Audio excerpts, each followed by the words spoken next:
Hi, everyone.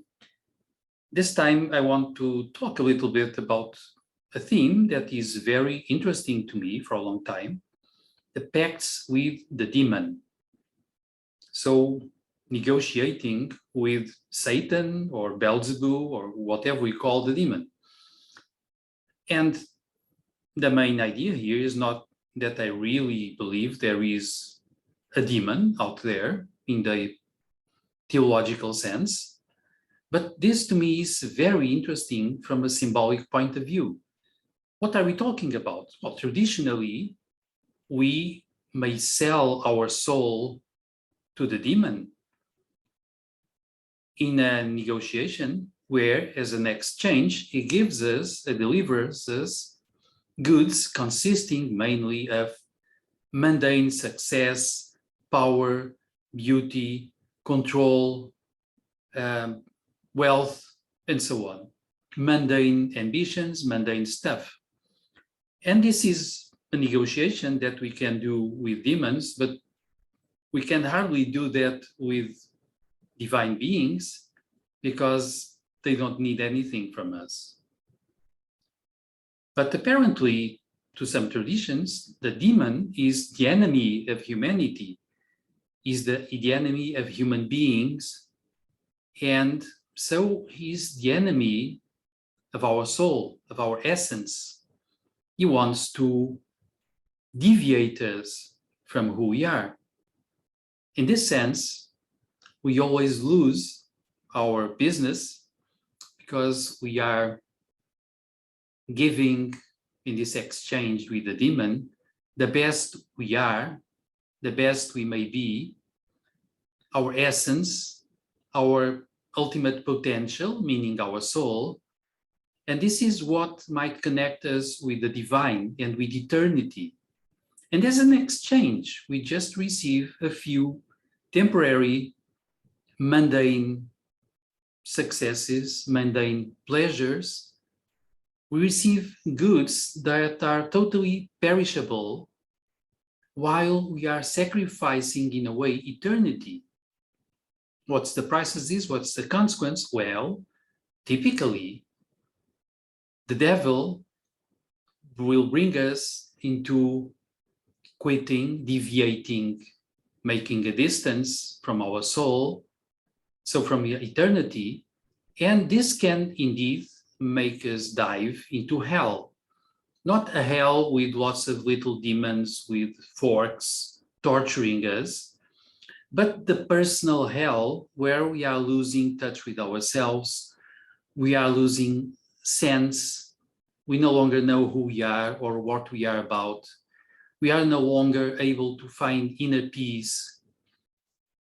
We are basically unsatisfied because no mundane pleasure can fulfill us because we just lost our essence, the center of experience, in a way, the center for inner joy.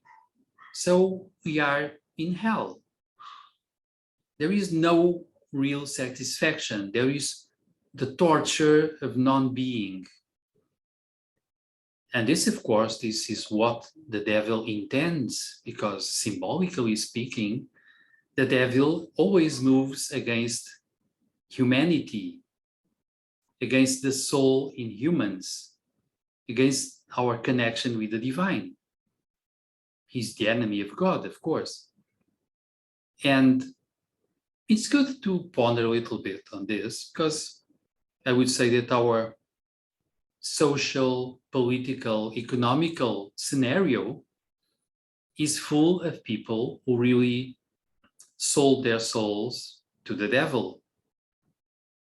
They deviated, they made a distance from their soul, from their deep consciousness, from their deep awareness, from their best capacity to be in tune with humanity, to love people, to be helpful, to go through a life full of meaning, and they chose instead to have temporary little things. This is an inner deviation that might condemn them to some sort of personal hell indeed, by losing touch with their soul. Now, of course, we can negotiate with the devil, but to bring back our soul, probably it's not about negotiating, it's about diving deeper inside and resonating with humanity. And as we dive deeper inside, as we resonate with humanity, we might be finding again our soul, and with our soul, our connection with the divine, and perhaps with eternity, perhaps with universality. And this is totally possible. But indeed, we are sort of living perhaps in a demonic society that is all the time trying to attract us to goods that are just unstable, temporary, and that might indeed